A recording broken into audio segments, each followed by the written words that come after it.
Hey guys, today I'm going to be showing you how to make wolverine bone claws, but first I have some explaining to do. Now, I've been on vacation for the past while, and I finally caught a break, which is now. So I'm going to try and make as many episodes of this prop making channel as possible. But now, let me explain. Now, a little while back I showed you how to make adamantium wolverine claws, and I decided to make another pair out of foam core poster board. And they looked amazing.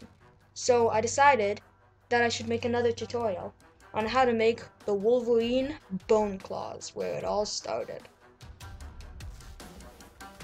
These bone claws are very lightweight, look very realistic, and are quite comfortable if I do say so myself. I also made a glove that allows me to wear the claws and hit stuff without it showing the seams. So here are the things you're going to need to buy. You probably already have a lot of this stuff lying around.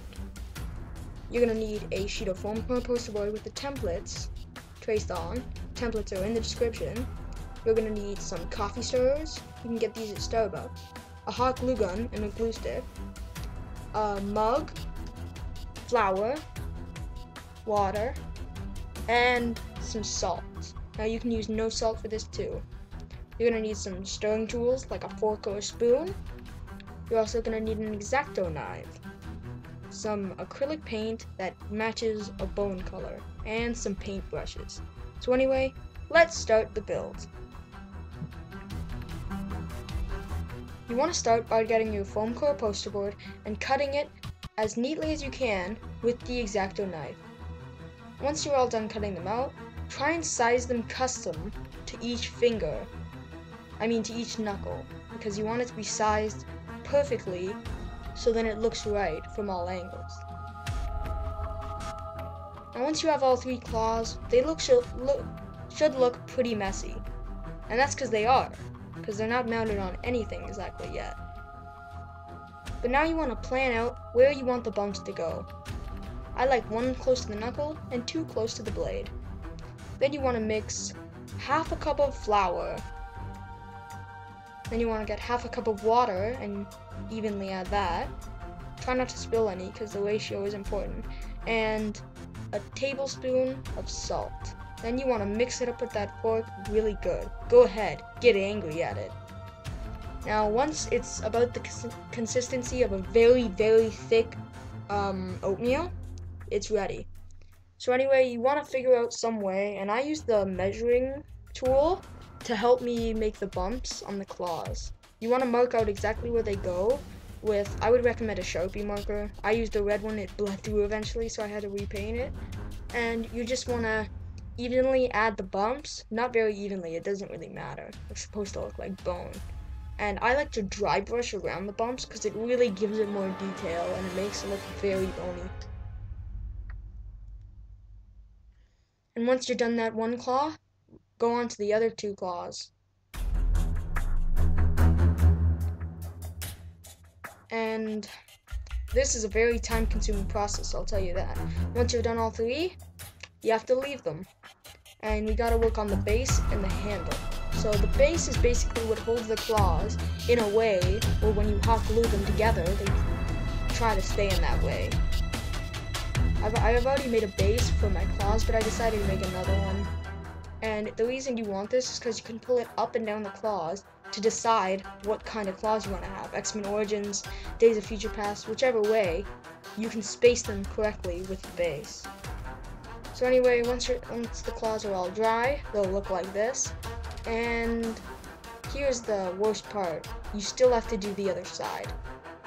So anyway, repeat the entire process twice.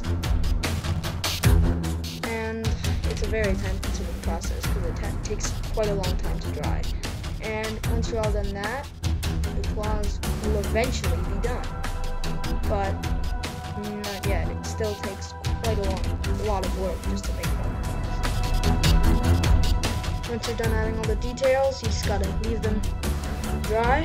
And while you're leaving the other side to dry, you can also do this before. You want to get your coffee stirrer and you want to break it to a size where you have two of them that can fit in the palm of your hand without being noticed, that can hold the claws.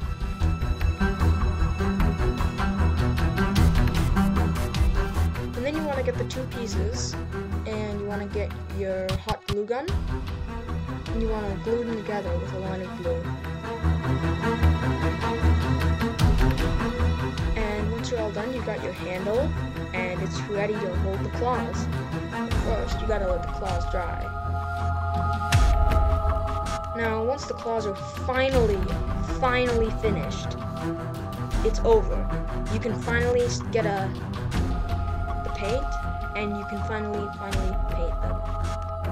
And you might want to do a couple good coats. I mounted mine on a table, like an idiot would, and somebody broke it, and I had to hot glue it, so find an ideal location, I gotta say.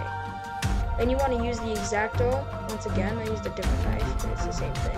And you gotta cut a hole for the coffee stirrers handle to go through. And once you're all done that, feed it through, and attach the base on, but don't hot glue anything yet. I also made a newer version with a hot glue stick as the actual handle, and I used coat hanger wire to hold it on. But anyway, you want to hot glue them in place very securely. And as I kept on working, I decided to put on some craft foam to make it even more comfortable. This is only if you have it, but it's a good idea. Once you're all done, you have a pair of deluxe, comfortable, and amazingly lightweight wolverine bone claws. And I also, once again, I got a glove and I cut the knuckles out, so you can actually wear the bone claws and go and slash stuff, and you won't see the seams of the claws. I also made a solid metal wolverine claw with 3 layers. So anyway, next week I'm going to show you how to make a Harry Potter wand, and the week after I'm going to show you how to make a prop Walter PPK handgun, James Bond's weapon of choice, and a silencer to screw right into the barrel. So anyway, thanks for watching, and please commission me to make something. I would love to do a good challenge. Thanks.